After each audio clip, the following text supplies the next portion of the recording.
Gotta get my microphone out of the way.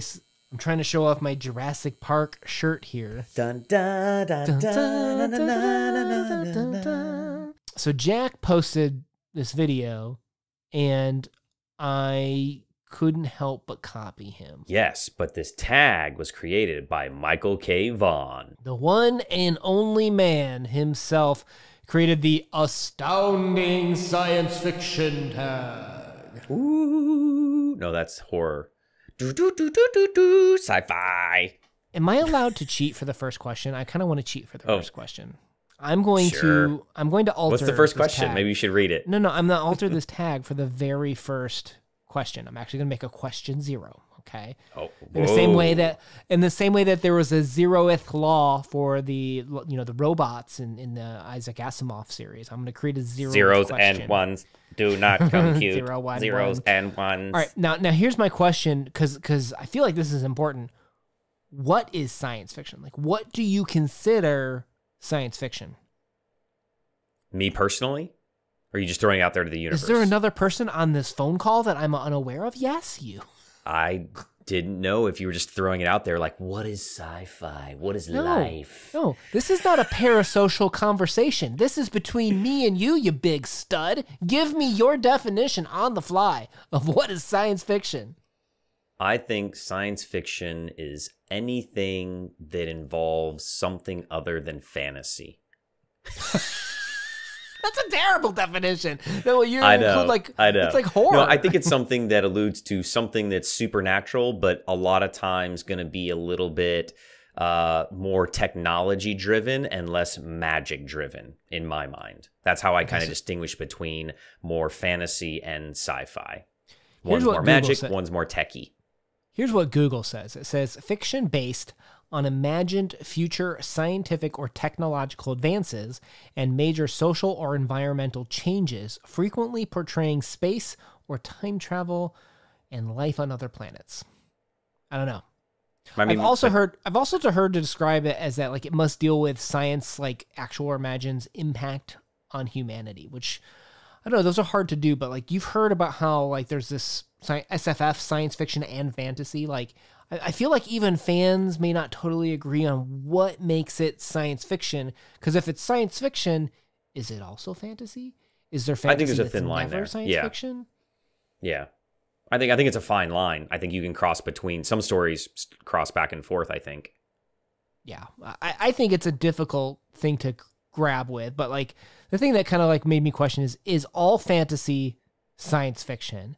And I think no, there's plenty of worlds where there's like a throwback to old, where there is no technology, there is no science per se, it's just an imagined world, right? Like we have to assume that's just fantasy, right?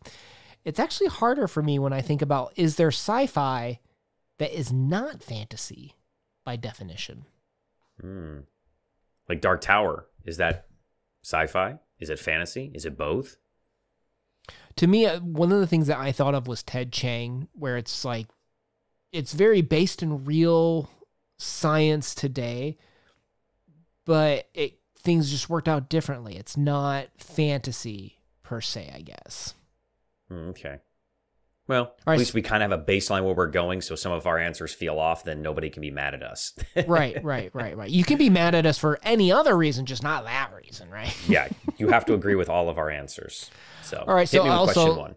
So as Crypto mentioned, our first question actually was written by Michael K. Vaughn. Go check out his channel, subscribe. He mentioned he was going to do a comic tag and then teased us without the comic tag, the nerve. I don't know, sci-fi is cool too, but I wanted a comic tag. So Michael K. Vaughn, go do the comic tag. We'd love to see that. Question number 1. What was the first science fiction book that you read? What did you think of it? So I have a couple of different answers here. I believe the first sci-fi book I read. How do you have a couple of answers for the first book of sci-fi? Because I don't remember. Is there just one? No, because I don't remember. I leaned more towards fantasy, and sci-fi was more TV and shows. I've told you that. I've said that many times on the channel, that I read fantasy, I watched sci-fi more often than not. Okay. I think, if I remember correctly, again, I'm remembering to when I was a child, this was like an eternity ago, I think it was Ender's Game, because I was forced to read that in school. However, you say forced as in such torture. Tell me your real thoughts on it. No, and I loved Ender's Game. I think it is great, you know, as a young boy, and then being able to be like, I can be Ender. I could do that. I could save humanity. Like that's every child's, you know, not every child's, but it was me as a child's fantasy of being like, you know, the hero and saving the universe. I mean, come on. However, I think it's I don't remember exactly. It's either Sphere by Michael Crichton or I, Robot by Asimov. That was the first sci-fi book I read by choice that I wanted to read that I didn't have to read in school. Sphere was early on in my sci-fi career too. It was shortly after I read Jurassic Park, I want to say. But before that, there was like this young adult series, and I'm so sad. I probably spent half an hour researching this, and it's not the first time I've researched it. I read this 6-book series. So people out there watching, if you can help me remember what book this is. Oh, I'm ready to Google right now. It's this book where there's like 6 robots, and they're sent back through time. And I can't remember why, but for some reason, like they had the Asimov laws about what robots could or couldn't do in terms of can't kill humans, like et cetera, et cetera. But they were doing evil things, and one was even set back to like dinosaur times. And like basically each one of these 6 books dealt with going back in time and tracking down one of the robots. And I can't really remember too much more about the stories other than one was definitely going back to the dinosaur world. And each cover was like a close-up of the face of these robots. And I can't find the dang name of the story, the dang name of the author. And it drives me nuts because this was one of my first books I ever read. And I loved it. I read all 6 books in the series. I got you. Isaac Asimov. It Robots is not in Isaac. Time. It is not a series of Isaac 6 science fiction novels featuring the 3 laws of robots. I know, but I have looked at those, and it is not that plot line. So it is something else. Like it's like a big homage to Asimov's. How about The Ego Machine by Henry Kuttners?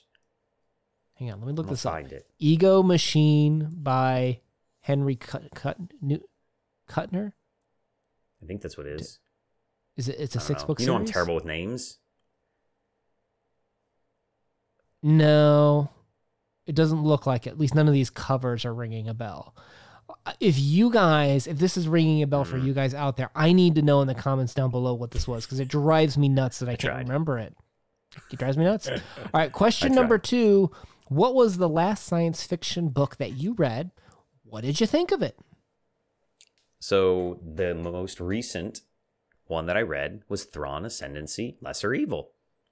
Oh, yeah. I totally forgot about that. What does that say that I totally forgot about reading that book? I think that sums up how I feel about it. Woo! That was a stinker poo-poo. I actually completely forgot about it. What I did is I went to our channel. I think the channel knows we don't review every book we read. That was one that did not need a review for our channel, but it was not a satisfying conclusion, that's for sure. Yeah, I think we would have been a little too negative on it. I think that ultimately there were too many storylines to try to wrap up. I think that Zahn's hands were tied by Disney because he was not able to explore much, because the possibilities of what could happen to that character coming up on the TV shows. And we knew that there were no real consequences because it was a prequel, and that sometimes takes some of the spice and thrill out of a novel. Is you knew that Thrawn was going to be fine, you knew Aralani was going to be fine, and so it felt like filler a little bit for me, which some people love because they love all the world building, and that's great. But I needed some more. I needed something, so it was okay.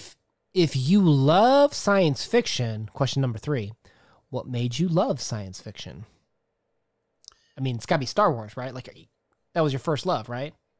Yeah, I think the idea of not just Star Wars, but any of the great science fiction movies, shows, novels, short stories, series, I think that it offers hope. I think it offers a better future. A lot of times they're fighting for something better. We've fixed all these other social problems.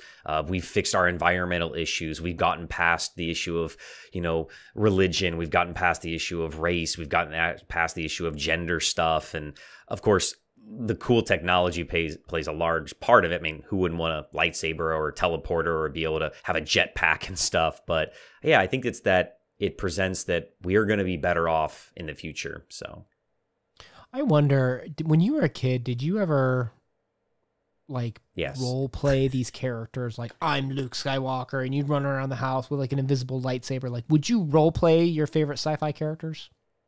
Oh yeah. Interestingly enough, so my love for sci-fi was really Star Wars. It was born of that when back in the VHS days, baby. And please be kind and rewind. But I never role played like Luke Skywalker or Jedi. It was my favorite thing in the world. Still is my number one like love. Like Star Wars is my number one thing of all time.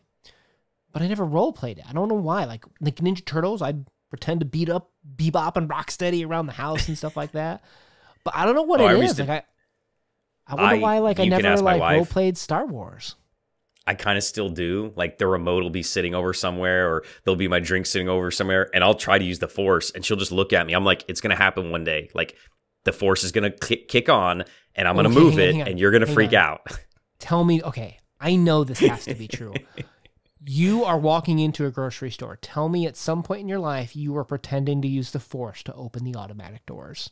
What do you mean some point? Every time. Yeah. Every time. It's so good. Since I was a little kid, I open them up. Like it's the Force. I just, I do the same thing. I do the same thing. So now like, homes have these like apps for like lights and stuff like that. I've got some for various lights around my house. And I've got the app on my phone, and my son is, particularly when he's like 4 or 3, had no clue that was a thing. So I'd tell him that he could use magic to turn off and on the light, and out of my pocket I'd have my phone. And I'd tell him to close his eyes and just pretend to grab the light. And he'd do it, and I'd use my phone to turn the light off. And he'd open his eyes, and he thought he had like magic in his hands. And that's awesome. I think that's like that feeling, you know what I mean? Like sci-fi gave that to me. Even if I didn't pretend I was Luke Skywalker, it was like that magic that happened in a sense. It fostered your imagination, and I think it still does to us. Yeah. All right, number 4, what is your favorite science fiction movie? Since we mentioned Star Wars already, we kind of have to go with the backup here, right? Yeah, I mean, I've said many times that Episode 5 is arguably one of my favorite movies of all time. But I love The Matrix. That movie is so amazing. And that is a pinnacle, I think, of sci-fi. Because we talked about before, it took great philosophical ideas of the meaning of life, incorporated amazing action scenes, mixed together in a futuristic sci-fi dystopia. Boom, magic. Yeah, no magic. Boom, sci-fi. I think... We've talked about, I think in private, I don't think we've ever had the public discussion that what I like about The Matrix is when it first came out, you had those people that were really into philosophy. They're snobby in a sense of like, oh, you guys are just now thinking about this. Like the idea that, life is a simulation. Old philosophical trick. What I liked about it is it took a deep concept and made it very consumable for the average Joe to the point of it being entertainment. That's magical when you can take what's considered like scholarly or difficult subjects and make it something that people want to consume. There's magistry in that ability, I would say. And I would even argue that I know that a lot of times people like to make fun of it because it's become like a punching bag or a meme or, GIFs and stuff about it is Avatar. I mean, I know it's just a retelling of, the American West and Native Americans and what the U.S. kind of did to them and stuff.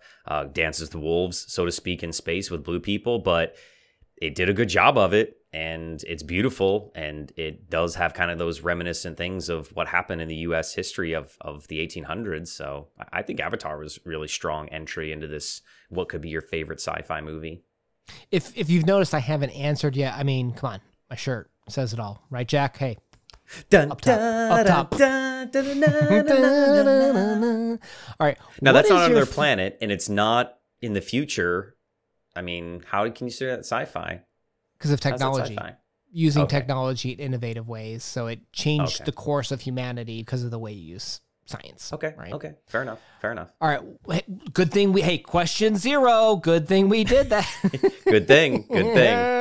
All All right, 5. What is your favorite science fiction TV show? Now, see, I imagine, I bet you ask 99 nerds and you're going to get 99 fireflies. I racked my brain. I thought, okay, I love Mando right now. Mandalorian's amazing. Hint, hint on my shirt here.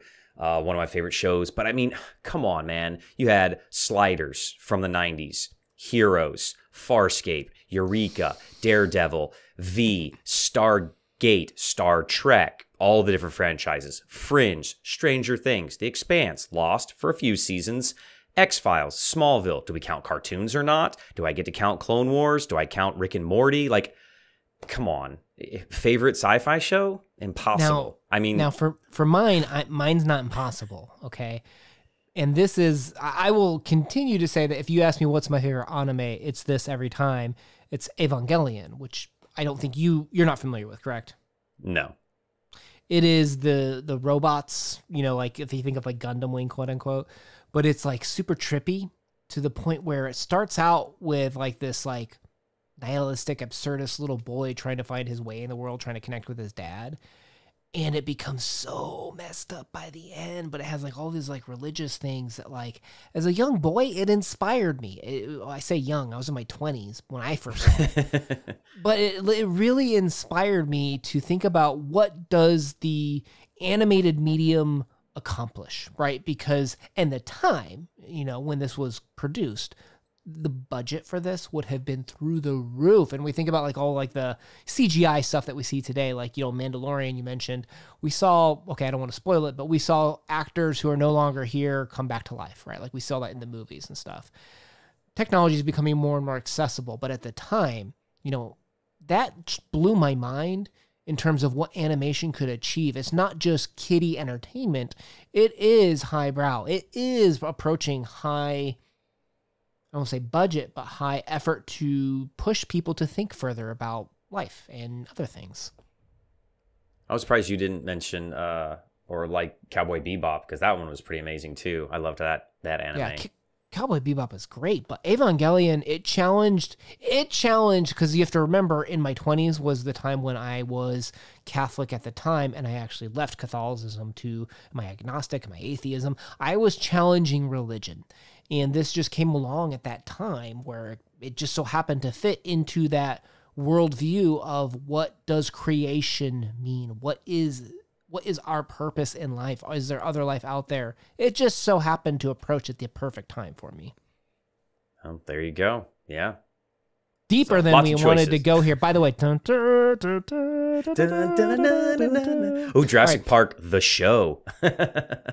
What science fiction book do you feel should be read more often?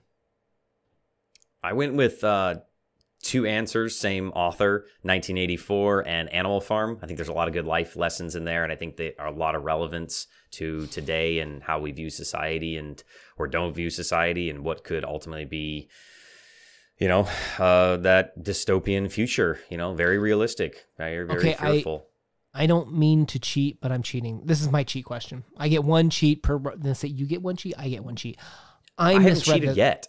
I know, but I cheated on this one, and I didn't mean to. This was a total accident. I didn't see the word book.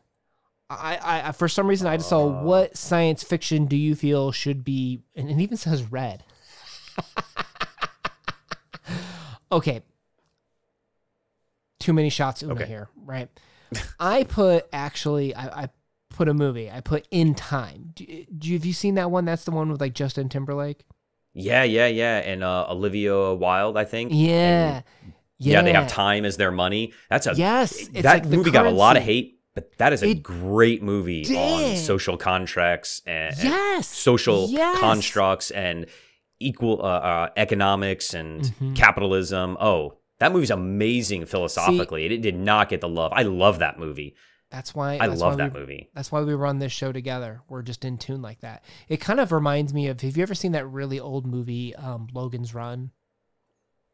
The pink rocks or the white stones in their hands. Yes. Yeah. So it kind of reminded me that like there's like we should read that book. We should. There's like that concept of like you have limited things that you can accomplish with your life. How are you going to make it worth it? And I thought that movie was actually really good. Like, it's not that it doesn't have flaws, but like, let's talk about the message. Let's talk about the meaning. Stop worrying about some stupid things in it. And I don't know. I thought it was a book that people should read more often. And the other side of it too is, you have a limited amount of time of what you're going to do with your life. And then there's the other side of the people that have like 1 million hours to live. They're immortal and there's no meaning left to life. And the one guy goes down to the bar to slum it to try to feel something again. What's his name? Matt Boomer plays that character and gives the 100 years or whatever to... Yeah, anyway, we spoil the movie. Go watch the movie. It's good. Yeah, that's the vampire problem, right? Like now that I don't have nothing to lose, right? Number 7, what is your favorite science fiction short story? Thank you, Michael K. Vaughn. Thank you for putting a short story question. You know how many tags we've done and we don't ever see short story specific questions? You rock, Michael. MKV. As if I know him. Well, now you know what I'm going to answer, but... you HB, right? Yeah. But I think we've come a long way. And it's something by Vonnegut. I don't know if I want to change. I'm going to say something by Vonnegut, but a close second is going to be, this is my cheat question. So something by Vonnegut, but a close second, and depending on maybe what stories are compared against what stories, a close second is something by Ray Bradbury. That's where I went to as well. I think Harrison Bergeron is obviously a go-to, but it's also the question of technology was kind of questionable for me there. That I was like, well, I don't know. Is that really sci-fi? I don't know. It is. Come on. The technology to limit, make everybody equal. That's very technology. Is it technology? It's birdshot. You know what I mean? Like, that's not technology per se. Everything's technology. Pencil's technology. No, Get out of here. Fair enough. Fair enough. Okay. Get out of here. So that's our go-to answer if we're allowing weak answers. Yeah. I think if you're looking at stronger answers, we have to talk about 2 Bradbury ones. We got to talk about A Sound of Thunder. Yes. Right? In terms of what it means to have that butterfly effect, the Mandela effect, the ripple effect. But then also we had a very I loved our interpretation of that one because we had the dictatorship interpretation on that one. But then also I think we have to talk about what's the one that's based on the Sarah Teasdale poem, the rains will come softly, something like that, where the idea of nature versus man, like an old poetic romanticism idea. Oh, yeah, the house that's breaking down. That story's so good. Yeah, I think a day in the summer, a rains come softly in the summer. Yeah, he has so many good ones. Bradbury is a beast when it comes to that. I should go grab my book. I have this collection of short stories back there. All right, number 8. What is your favorite science fiction book? Darth Bane. Oh, and you recommended that to me. The first one, Rule of Two. Yeah. Which one? Okay. The first one. Yeah, that's clearly the best. So good. Yeah, it's the origin story. I mean, the other 2 are really great, but I think that just seeing his origin story is amazing. So I love that book. I forget. Did we ever talk publicly? Is that a better than the original Thrawn trilogy book for you? Oh yeah, no, because we never discussed this publicly, but we talked privately, and I was like, yeah, you got to read this, and I was like, you've never read it, and you said no, you'd never read the original Thrawn trilogy, and then you told me, well, have you ever read Darth Bane? I was like, no, and you told me that, and I was obviously a better friend because I went and read the Darth Bane trilogy. Now, my favorite science fiction book is not going to be Star Wars, just so you know. Okay, no comment. Is it something by Vonnegut? Yeah, I got to put Slaughterhouse-Five. It's like my favorite book of all time. You cheat. You said we couldn't have repeats, and you repeat with a Vonnegut back to back. When have we answered Slaughterhouse-Five so far? Oh, I guess I didn't take it as... I took it as like repeats from other tags. I was trying to do all original. Oh, my bad. That's way more creative than I am, bro. Come on, I can't do that. Okay. No, fair. You can do Slaughterhouse-Five. Yeah. No, I mean that's one of my favorite books of all time. That doesn't even have to have the tag sci-fi. That can just be one of the best books of all time. It's like we could be doing horror books. And we're like, you should read Slaughterhouse-5. Like we could be doing the comic book. We could do the comic book version of this. Or we'd be like, dude, Slaughterhouse-5. We could probably even do fantasy. History book. Yeah. Yep, History. fantasy. You should check out Slaughterhouse-5. Yeah. Mental health. Slaughterhouse-5. Aliens. Slaughterhouse-5. Yeah. It's just that good of a book. Meta. Story within a story. Slaughterhouse-5. It answers all of them. That is the Astounding Science Fiction Tag by Michael K. Vaughn. We will leave a link to his channel down below. We got to tag some people. I think I didn't put down who to tag. Who are we tagging? I don't know who's done this one. Let's make up some names. Did Leslie do it? I don't think so. Okay, there you go. Okay, we'll tag Leslie, we'll tag John, we'll tag Peter, Paul, and Mary. All right, those are who's been tagged. Yeah, that sounds good. No, Luke, Matthew, John. Pay at attention. Mark. Ezekiel, Elijah. You guys are tagged. Oh, Lord. No pun intended. All right, guys. Thank you for checking out our tag of the Astounding, or a version of the tag of the Astounding Sci-Fi tag. We appreciate your guys' time today. My name has been Una. We look forward to hanging out with you some more. Hit that subscribe button if that sounds like something you want to do. Una out. Crypto out. Peace.